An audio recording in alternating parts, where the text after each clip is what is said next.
1800 வருஷத்துக்கு முன்னாடி அந்த அவங்களுடைய ஜப்பானுடைய கல்ச்சர் படி அந்த சிண்டே மதப்படி உருவான கேம் இது. ஜப்பானுடைய நேஷனல் விளையாட்டு இது, ஓகே ஓகே தேசிய விளையாட்டு. நம்ம ஊரில் எப்படி ஹாக்கியோ அது மாதிரி அங்கே. ஸோ இதெல்லாமே எனக்கு கை கொடுத்தோன்னே எனக்கு ரொம்ப இதை பற்றி ரிசர்ச் பண்ணும்போது ஆச்சரியங்கள் காத்திருந்தது.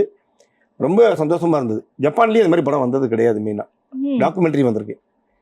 வேறு ஊர்லேயும் அங்கங்கே எடுத்திருப்பாங்க லைட்டாக. சும்மா ஒரு ரெஸ்லிங் ஒரு பாசிங்கில் வரும், இல்லை ஒரு பாட்டில் குண்டா காமெடியாக இருக்காருன்னு வரும், ஒரு அட்வர்டைஸ்மெண்ட்டில் வரும். அவங்க வரலாறு யாருமே பதிவு செய்யலை, எதுவுமே வரல, படமாக வரல.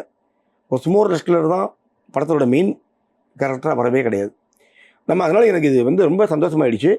இதை நான் உருவாக்க ஆரம்பிச்சிட்டேன். நான் இந்த இதை வந்து நான் ரேட்டிங்கில் கொண்டு வரும்போது கொஞ்சம் சீரியஸாகவே போனேன் நிறையா.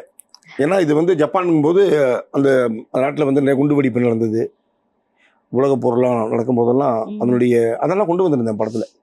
இப்போ ஒரு லெவலில் நான் அப்படி ரொம்ப போகும்போது என்னன்னா, அந்த எமோஷனலில் போகும்போது என்னென்னா காமிக்கல் அந்த சில சினிமாக்கள் லாங்குவேஜ் இருக்குது, அது கொஞ்சம் மிஸ் ஆகிற மாதிரி இருந்தது.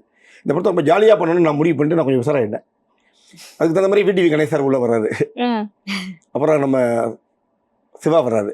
அப்படிங்கும்போது எனக்கு அவர் ரொம்ப பிடிக்கும். எனக்கு அவரை படம் சொன்னால் நான் ஒவ்வொரு படத்தையும் ரசித்து பார்ப்பேன். அவரது சும்மா இருக்கும்போது பார்த்தீங்கன்னா அவர் வடிவேல் சார்லாம் எனக்கு அவங்க தான் நம்மளுக்கு ஒரு ஹேப்பினஸ்.